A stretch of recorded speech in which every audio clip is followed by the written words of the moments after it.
Good morning, everyone. I hope you're having a good day today. Today is Saturday. Today we're going to talk about a couple different things, and one of them is going to be anger, and the other one is bedtime. I know that dreaded bedtime to try to get them to bed. But before I do that, I want to make a recommendation.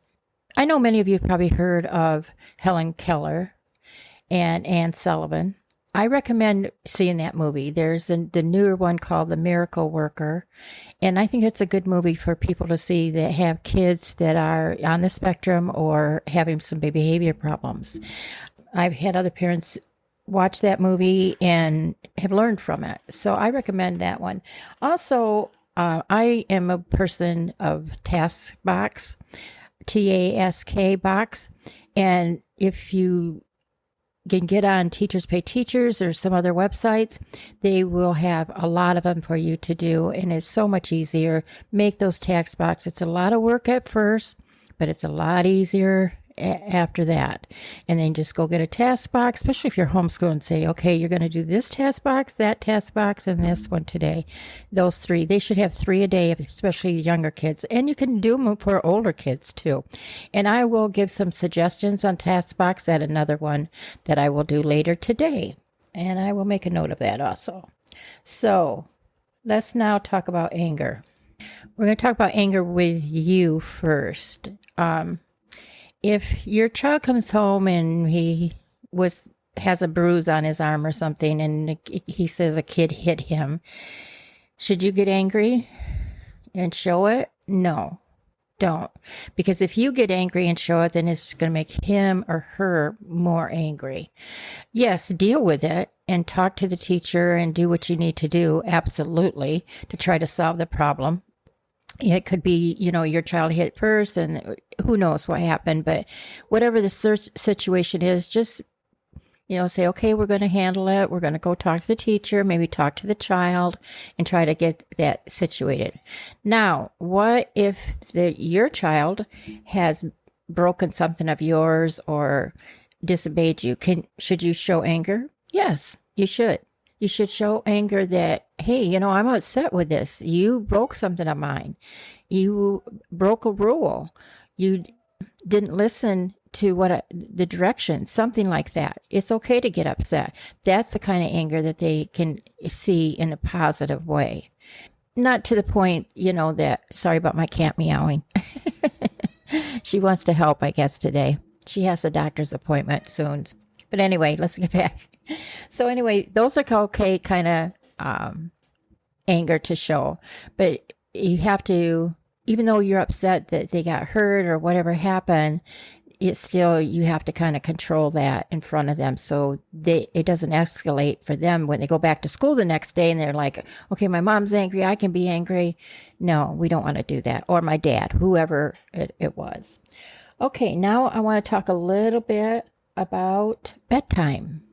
Getting that time for bed, and you have set a bedtime and they want a drink of water. They need to go to the bathroom.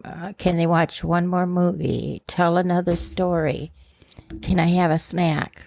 All those things to delay the bedtime. So what can we do about that? How can we change that situation? They're not tired. They're not ready for bed, but that's okay. Just say, this is our bedtime. This is time that I have to have for myself, and I need to have so much sleep. So let's think of a way that we can set up their bedroom for them to feel like, okay, it's my time for bed. I'm going to lay here and maybe read. Or you can let them listen to some music, but very low so you can't hear it. Or you could, they can do those two things, but they can't have go play with toys. But if they want to sleep on the floor or sleep under their bed, that's okay. I make a tent in their bed, on their bed, those kind of things you can do. And maybe give them a little flashlight, just soft kind of entertainment type stuff.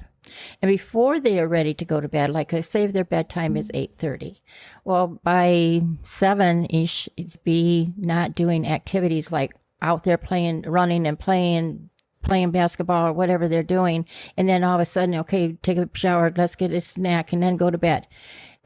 they're not going to be tired. They're going to still be revved up. So you want to plan stuff that is quiet, that they can relax.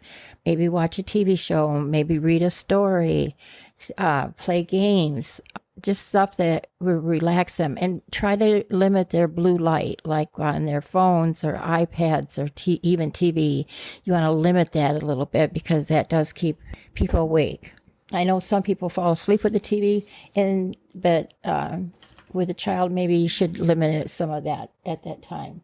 So, set a time for yourself to have an hour or so before bedtime that's just quiet time for you, or in the morning, and that they have to stay in bed from this time and that time. Now, you're going to have to do some type of maybe a clock. Okay, from this time to this time, you're going to stay in your room and sleep. Now, if they have to go to the bathroom in the middle of the night, sure, absolutely, no problem with that. But that will help you to get some sleep and some rest. Even if they don't need the 8 hours, you probably do. So that's very important to have those kind of activities so that they can relax, and maybe lower the lights in the house is another technique you can have. Soft music, just kind of doing some deep breathing exercises just to help them wind down. Take a nice hot shower and then do something to wind down from the day. We all need that. It's hard for any of us to sleep and rest if we don't do that, unless you're just exhausted and you just fall into bed, which we all have done. I know. Okay, so I'm going to end this today with a little story. And this young boy, he was young boy, he's not so young anymore, but I still see him. But anyway, I was teaching a class, and it was library time. And during library, the kids were all over the place, and I was trying to get them in line, and my para wasn't there, and it was just one of those days that you think I should have stayed home in bed. And then this boy, autistic, decided to go to the bathroom, and he takes forever in the bathroom. It's like an event for him. So I said, come on, you got to go. And I finally got him out of the bathroom, and I was frustrated.